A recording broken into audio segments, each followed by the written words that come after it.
questão fundamental. Nós defendemos o povo palestino, o seu direito à autodeterminação, o seu direito à terra palestina.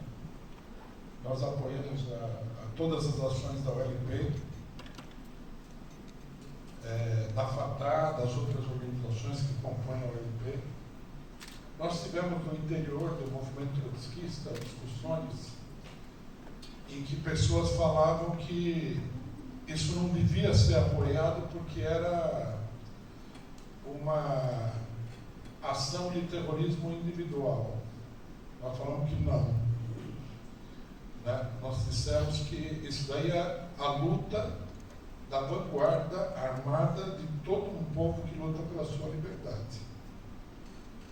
E nós rejeitamos sempre, né, a propaganda e a política do imperialismo que visava a transformar pessoas que lutam pela liberdade do seu povo em criminosos. Quando a OLP fez os acordos de Oslo, para nós foi um abandono total dessa organização da luta palestina. Hoje nós estamos vendo o que aconteceu. Tá? A autoridade palestina, dirigida pelo senhor Mahmoud Abbas, é um cãozinho do sionismo. Tá? As pessoas que não têm essa informação, que não sabem disso, devem olhar bem de perto, né, o que é essa organização.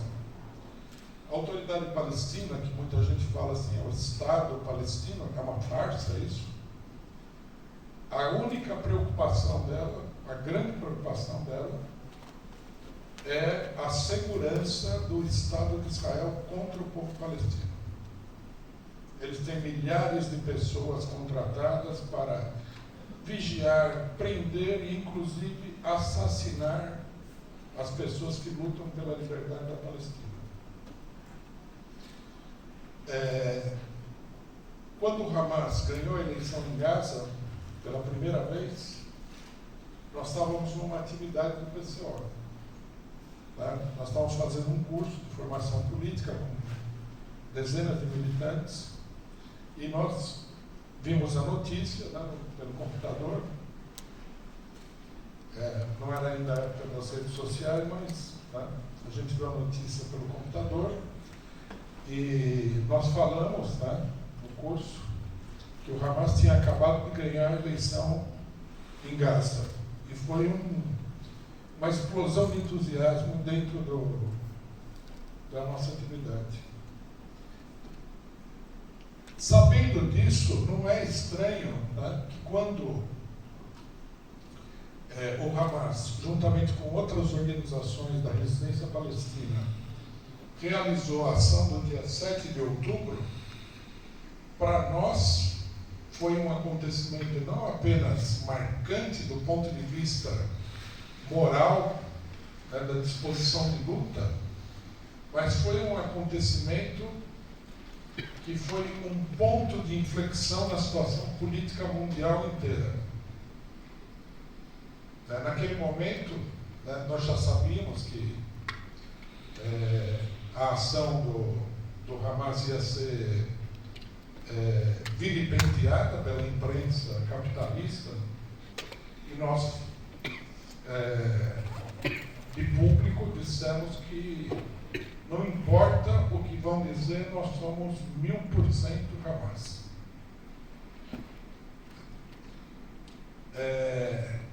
O que foi surpreendente não foi a propaganda sionista. Isso daí existe há 100 anos. É uma indústria de falsificações. É a maior indústria da mentira que existe no mundo. Tá? Se a gente colocar toda a indústria de mentira do imperialismo, o sionismo, tá, é o ponto mais elevado dessa indústria da mentira.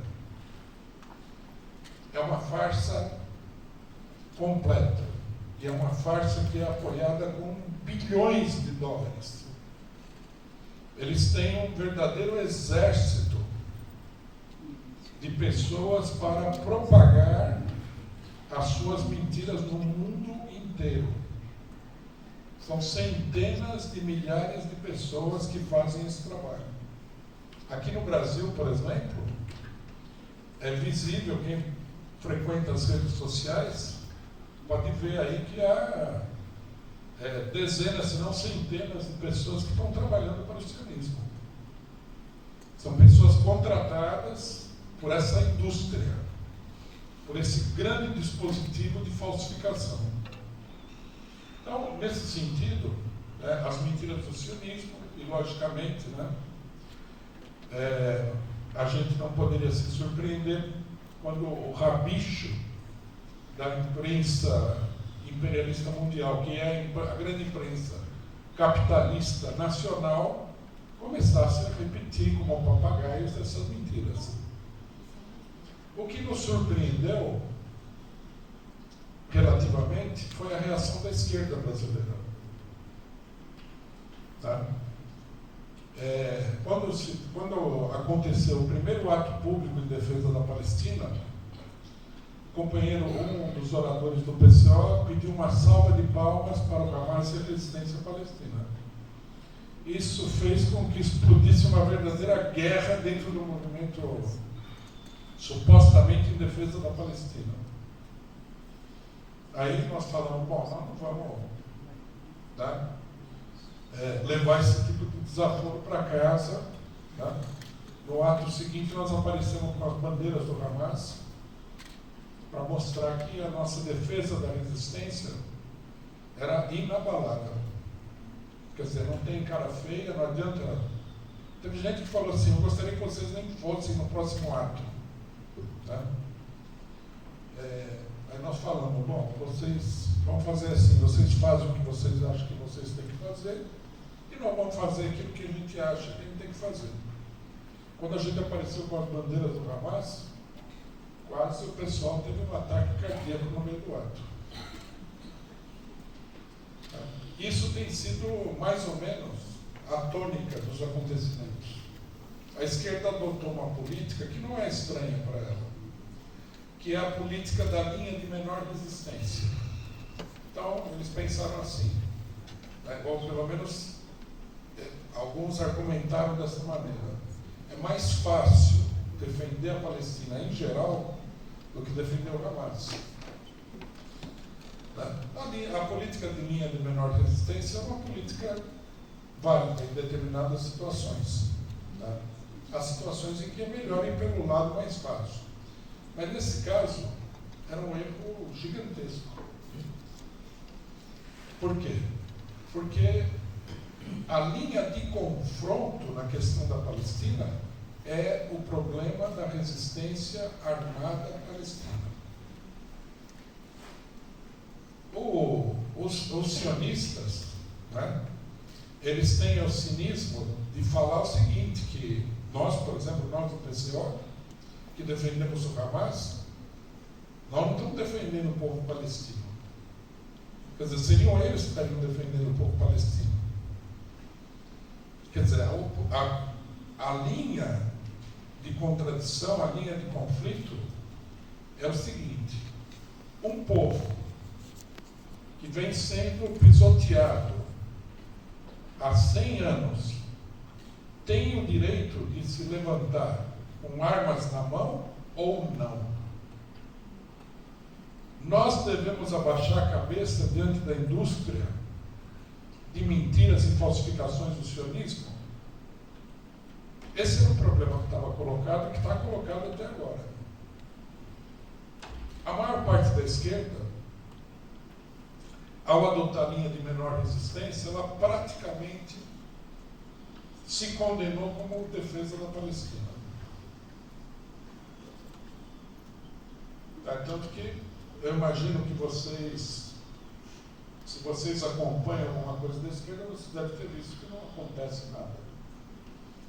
Nós tivemos que fazer 2 atos públicos grandes em defesa da Palestina com a ajuda de muito pouca gente. A maioria dos grupos políticos de esquerda nem se dispôs a colaborar. O grande problema o que é? Não podemos defender a resistência palestina. Quer dizer, nós chegamos numa situação em que um grupo combatente, um grupo que está defendendo o seu povo, os direitos, né? Isso que o companheiro Amado falou, é uma coisa muito elementar. Não é que eles estão lutando, como o PCO, por exemplo, pela Revolução Socialista e pela ditadura do proletariado. Não, eles não estão lutando por um objetivo tão abrangente. Eles estão lutando por uma coisa que o próprio direito internacional, que o imperialismo aprovou cinicamente, garante. Não há nenhum país que diga, não, você não tem direito à sua existência enquanto país. Não é. É uma coisa líquida e certa. Não há, a não ser da extrema-direita, ninguém que tenha a capacidade de dizer que um povo que vive sob uma ditadura brutal, como é a ditadura sionista, não tem direito a reagir. É uma coisa básica. Não é uma coisa extraordinária. Todos os países, um dos pontos fundamentais da sua história é a luta pela sua constituição enquanto nação. Né? Os países da América Latina todos foram colônias. Num dado momento eles ganharam a independência. Eles lutaram e conquistaram a independência. É uma coisa elementar, todo mundo sabe disso. Todo mundo sabe que isso é legítimo. Que era um direito de todos esses povos se constituírem como nação. O caso da Palestina é pior. Porque na Palestina, eles foram expulsos das suas próprias casas. De repente, aí eu não estou exagerando nem simplificando a história, apareceram lá uns europeus cuja única conexão com a Palestina é uma mitologia religiosa que dizia que eles estiveram naquela terra 2000 anos atrás. Só. E tomaram o país daquela gente. E agora o povo não tem direito de reagir. Se você reage, você é terrorista, você é criminoso. Então, o problema, tá, do estabelecimento da verdade do que está acontecendo lá, né, e passa pela defesa da ação da resistência palestina, é um problema central. É uma luta ideológica que envolve todas as pessoas no mundo inteiro. O imperialismo e o sionismo, eles querem estabelecer a seguinte situação. O fato de você ter um direito não significa nada. Eu conto um monte de mentiras, eu invento uma história absurda, e depois eu esmago você a ferro e fogo e você não pode fazer nada. Aí o Hamas não pode ser defendido, e uma boa parte da esquerda brasileira adotou essa posição porque eles seriam terroristas. Claro que é absurdo, porque nós estamos vendo pessoas, né, que são classificadas como terroristas pelo imperialismo, tomarem o poder na Síria e o imperialismo aplaudindo os terroristas. Quer dizer, mostra a falta de coerência da política imperialista. Nós sabemos disso.